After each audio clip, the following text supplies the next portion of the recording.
Our Lord often used stories in His preaching, and so should we. In this video, I'd like to highlight one of the best storytellers that ever stood behind a pulpit. His name is R.C. Sproul, and he was one of the most engaging storytellers that I have ever had the pleasure of listening to. In the video I'm about to show you, R.C. is beginning a series of messages on the holiness of God. Now, I do want to say that these are technically lectures and not sermons, but Sproul's lectures are so spiritually moving, they might as well be sermons. If you look up this message on YouTube, the comments are overwhelmingly positive. Let me just read a few. Shedding tears even within the first minute of rewatching this classic. Best sermon I've ever heard. This is one of the most inspiring sermons I've watched. Well, how does such a sermon begin? R.C.'s text is Isaiah 6, 1-4. Let's take a look.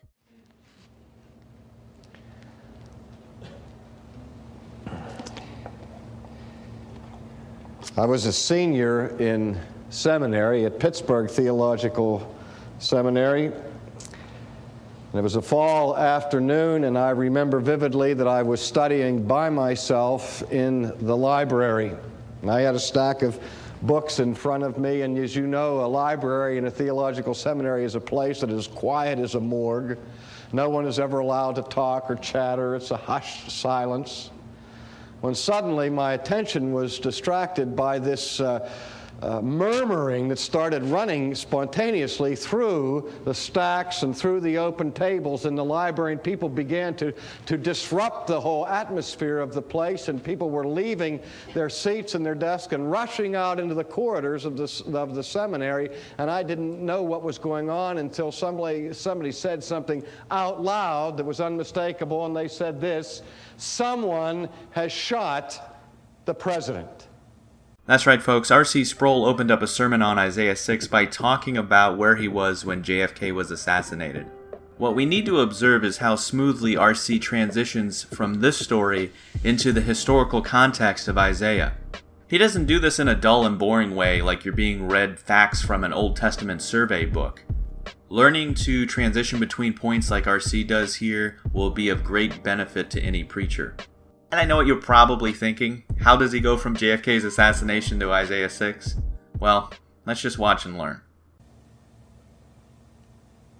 You can imagine an announcement like that and what it would do to people's normal daily routines.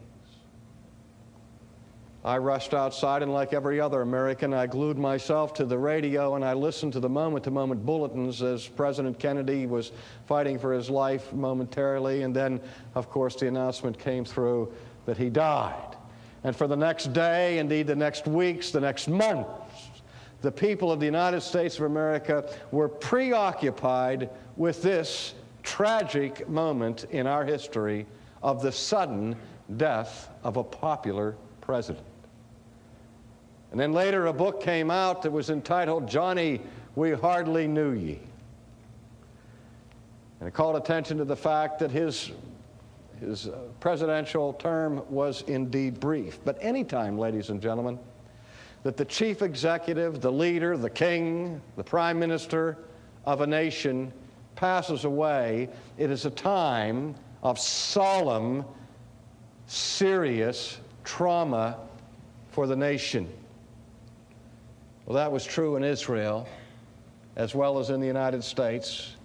For in the 8th century, a king came to the throne in Jerusalem and began to reign at 16 years of age, and he reigned in Jerusalem for over 50 years. Imagine it, over half of a century.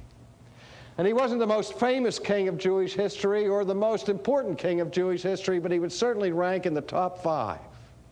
His name was Uzziah. And what Uzziah accomplished in his reign was to bring the last significant spiritual reform to the people of the land. And when he died, and he died incidentally in disgrace because he was sort of a Shakespearean tragic hero who violated his own principles of ethics and spirituality in the last year of his life. But when he died, it sort of signaled a turning point, a watershed in Jewish history, where from that day on, the spiritual life and vibrancy of the Jewish nation went into a serious decline from which it never recovered. I think it's significant in the providence of God that 4 years after Uzziah died, the city of Rome was founded. And a cultural change took place that would shape the whole future destiny of history. But in the midst of that struggle of that nation, a man was called of God to the sacred vocation of being a prophet. And some would call him the greatest prophet in Old Testament history, a man who was not only a religious person, but he also was a statesman in his own right, as he spoke to several kings in the course of his ministry. He was the prophet who said that someday in the future, a virgin would conceive and bring forth a child, and his name would be called Emmanuel.